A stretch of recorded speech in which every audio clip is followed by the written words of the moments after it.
Kutoka vyama vilivyoasisi nchi yetu, kazi kubwa zilizokabidhiwa kwa chama hiki, moja ni kulinda umoja wa Watanzania, ya pili ni kulinda amani, na ya tatu ni kuhakikisha wananchi wanapata maendeleo.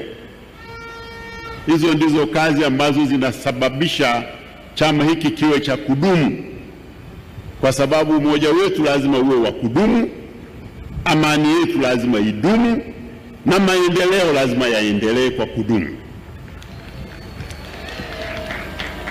Uamuzi wa leo wa kuweka jiwe la msingi ni utekelezaji wa maono ya siku nyingi ya kuwa na mahali ambapo chama hiki kitakuwa na anwani ya kudumu.